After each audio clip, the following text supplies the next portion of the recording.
आज के क्लास में हम लेकर आए हैं हिंदी के टॉप 20 ऐसे क्वेश्चन आंसर जो आपके आने वाले परीक्षा के लिए बहुत ही उपयोगी होगी। अगर आप किसी भी परीक्षा की तैयारी कर रहे हैं तो ये वीडियो आपकी सहायता करेगी, इसलिए आप लोग वीडियो को पूरा देखिएगा। इनमें से जितने भी क्वेश्चन के आंसर जानते हैं कमेंट बॉक्स में ज़रूर बताइएगा, और चैनल पे नए हैं तो चैनल को भी सब्सक्राइब ज़रूर कर लीजिए। तो चलिए शुरू करते हैं। आज के आपका पहला सवाल है, भारतीय सांस्कृतिक संबंध परिषद की पत्रिका का नाम क्या है? आपके ऑप्शन है ए वागर्थ, बी भारतीय साहित्य, सी गगनांचल, डी नैनादर्श। सही जवाब ऑप्शन सी गगनांचल। भारतीय सांस्कृतिक संबंध परिषद ICCR की प्रमुख हिंदी त्रैमासिक पत्रिका का नाम गगनांचल है, याद रखिएगा। अगला सवाल, उद्धव का लेन न माधव का देन, इस लोकोक्ति का अर्थ क्या है? आपके ऑप्शन से ए किसी से कोई वास्ता ना रखना, बी धोखा देना, सी अन्याय ना करना, डी दोहरा कटुत्व। सही जवाब ऑप्शन है किसी से कोई वास्ता या संबंध ना रखना। उद्धव का लेन न माधव का देन, इस लोकोक्ति का अर्थ है किसी से कोई वास्ता ना रखना। अगला सवाल, जिस समास में पूर्व पद विशेषण और उत्तर पद विशेष्य हो तो वह किस प्रकार का समास होता है? आपके ऑप्शन से ए द्विगु समास, बी बहुव्रीहि समास, सी कर्मधारय समास, डी अव्ययीभाव समास। सही जवाब ऑप्शन सी कर्मधारय समास। कर्मधारय समास में पूर्व पद विशेषण और उत्तर पद विशेष्य होता है। नेक्स्ट क्वेश्चन है, शांति का विलोम शब्द क्या है? शांति का विलोम शब्द क्या है? आपके ऑप्शन से ए प्रशांति, बी युद्ध, सी भलाई, डी अवोध। बताइए। सही जवाब ऑप्शन बी युद्ध। शांति का विलोम इनमें से युद्ध है। आगे बढ़ते हैं। अगला सवाल है, हे भाई मुझे बचाओ, इस वाक्य में कौन सा कारक है? आपके ऑप्शन से ए संप्रदान कारक, बी संबोधन कारक, सी अधिकरण कारक, या डी आपादान कारक। सही जवाब ऑप्शन बी संबोधन कारक। हे भाई मुझे बचाओ में संबोधन कारक है। अगला सवाल, नशीला शब्द में कौन सा प्रत्यय है? नशीला शब्द में कौन सा प्रत्यय है? आपके ऑप्शन से ए शीला, बी ईला, सी ला, डी नशा। सही जवाब ऑप्शन बी ईला। नशीला शब्द में मूल शब्द नशा और प्रत्यय ईला है। अगला सवाल, इनमें से कौन सा शुद्ध शब्द है? आपके ऑप्शन से अंत्याक्षरी, डी अनत्याक्षरी, सी अंताक्षरी, डी अताक्षरी। सही जवाब ऑप्शन ए अंत्याक्षरी। शुद्ध शब्द ऑप्शन ए अंत्याक्षरी है। अगला सवाल, जिन पंक्तियों में एक या अनेक वर्णों की एक ही क्रम में एक बार आवृत्ति हो तो वह कौन सा अलंकार होता है? आपके ऑप्शन से ए श्रुत्यानुप्रास, बी वृत्यानुप्रास, सी लाटानुप्रास, डी छेकानुप्रास। सही जवाब ऑप्शन डी छेकानुप्रास। जिन पंक्तियों में एक या अनेक वर्णों की एक ही क्रम में केवल एक बार आवृत्ति या दोहराव होती है वहाँ छेकानुप्रास अलंकार होता है। जैसे रहीमन रहीला बड़ी बलय, यहाँ र और ब वर्णों की आवृत्ति एक ही क्रम में है। नेक्स्ट क्वेश्चन है, रेत का विशेषण क्या होगा?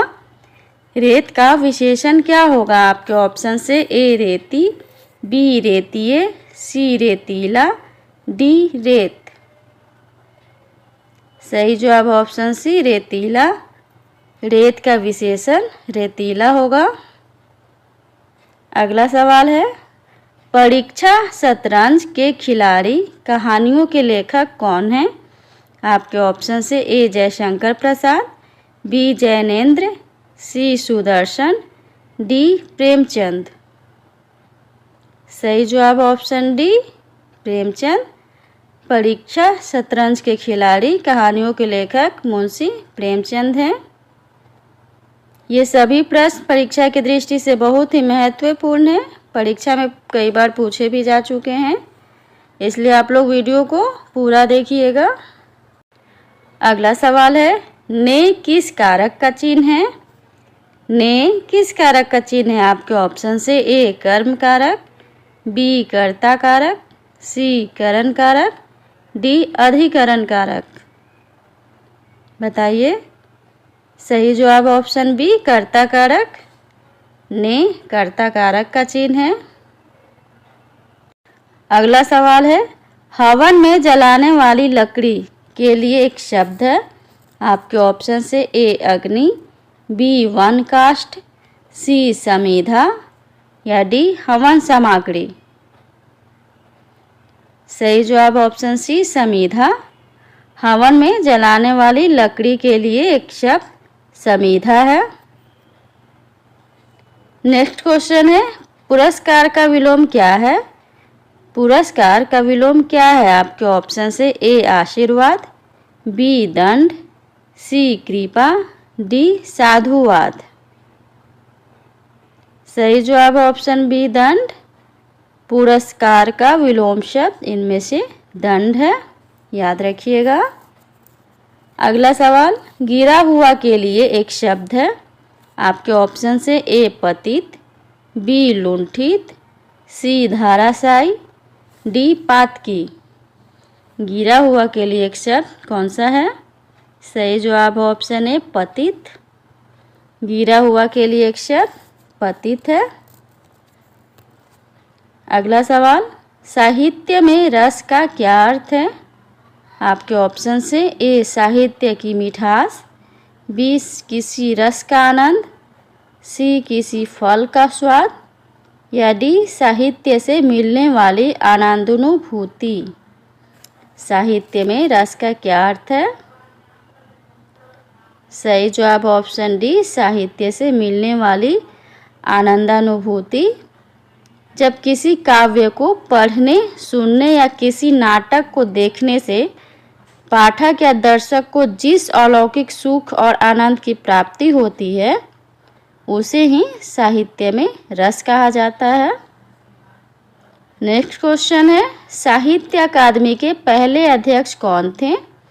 आपके ऑप्शन से ए जवाहरलाल नेहरू, बी भारतेंदु हरिश्चंद्र, सी प्रेमचंद, डी मैथिली शरण गुप्त। साहित्य अकादमी के पहले अध्यक्ष कौन थे? बताइए। सही जवाब ऑप्शन है जवाहरलाल नेहरू। साहित्य अकादमी के पहले अध्यक्ष भारत के प्रथम प्रधानमंत्री पंडित जवाहरलाल नेहरू थे, याद रखिएगा।